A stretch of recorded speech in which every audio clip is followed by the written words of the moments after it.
बिस्मिल्लाहिर्रहमानिर्रहीम। अस्सलाम वालेकुम। Welcome to easy cooking with Noureen. आज मैं आपके साथ कराची के मशहूर बंस रोड के शामी कबाब की रेसिपी शेयर करने जा रही हूँ, जिसे हम चने की दाल और आलू से बनाकर तैयार करेंगे। इसमें जो सीक्रेट मसाले डाले जाते हैं और किस स्टेज पर डाले जाते हैं, वो सीक्रेट मैं आज आपके साथ शेयर करने जा रही हूँ। रेसिपी को शुरू करने से पहले प्लीज़ मेरे चैनल को सब्सक्राइब कर लीजिए। आइए अब हम अपनी रेसिपी स्टार्ट करते हैं।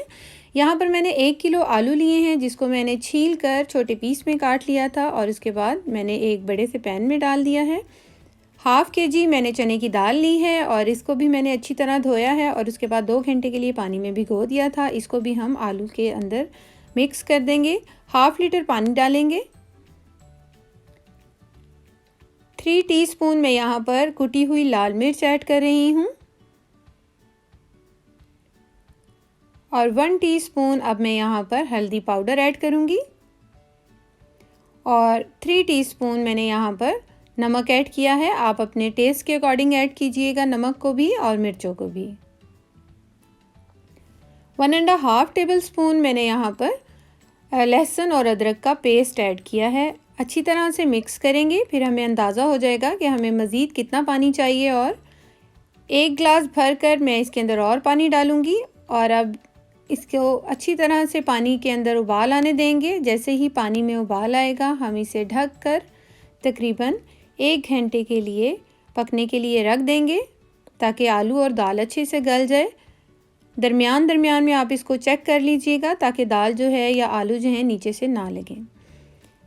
यहाँ पर आलू बहुत अच्छे तरीके से गल चुके हैं 1 घंटे के बाद। और अब हम दाल का दाना भी चेक कर लेते हैं कि उसको और कितना टाइम चाहिए मज़ीद। ये दाल भी अच्छी तरह गल चुकी है, बस हल्का सा कसर इसकी बाकी है। तो जितनी देर में ये पानी खुश्क होगा उतनी देर में ये दाल भी गल जाएगी अच्छी तरीके से। यहाँ पर मैंने 2 बड़े साइज़ के प्याज लिए थे, जिसको मैंने चॉप्ड कर लिया है बारीक। 7 से 8 हरी मिर्चें ली हैं, इसको भी मैंने बारीक चॉप्ड कर लिया है। 3 टेबलस्पून पुदीना है चॉप्ड और 3 टेबलस्पून ही हरा धनिया है चॉप्ड। ये देखिए दाल का पानी खुश्क हो गया है और दाल भी बहुत अच्छी तरीके से गल चुकी है। अब हम फ्लेम ऑफ कर देंगे और इसको हमने ठंडा कर लेना है।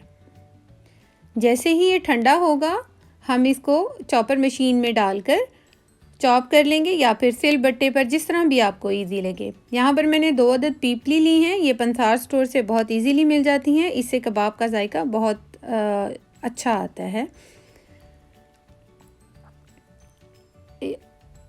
अब हम इसके अंदर प्याज ऐड करेंगे, हरा धनिया, पुदीना और हरी मिर्चों को ऐड करेंगे। अच्छी तरह से हमने इन तमाम चीज़ों को इसमें डाल देना है और इसके बाद सीक्रेट मसाले इसके डालते हैं हम।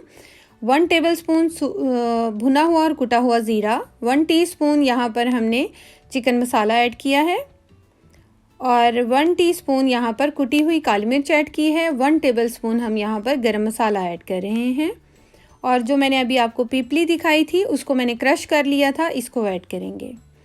ये तमाम मसाले हमने इस स्टेज पर ऐड करने हैं। पकते हुए अगर हम ऐड कर देते तो ये मसाला जो था फिर काला हो जाता।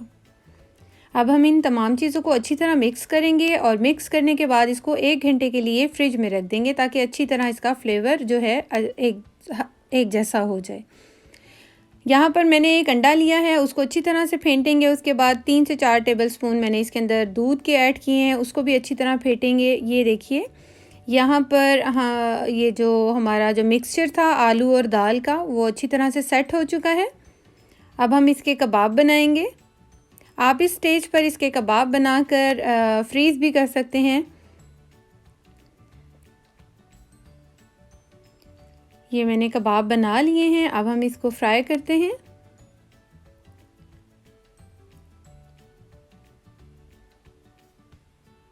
यहाँ पर एक पैन लेंगे और इसके बाद इसके मीडियम फ्लेम पर इसको हमने गरम करना है और इसके अंदर हमने 3 to 4 टेबलस्पून के करीब ऑयल के ऐड करने हैं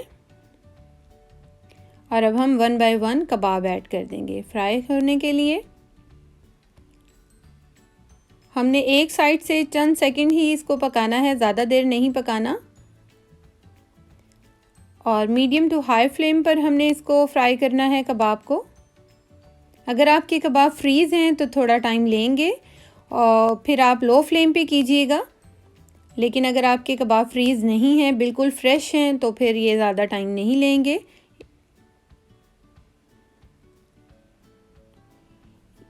तकरीबन 1 से 2 मिनट के अंदर ये फ्राई हो चुके हैं। अब हम इसे डिश आउट कर लेंगे। यहाँ पर ये कबाब बनकर तैयार हो गए हैं सारे।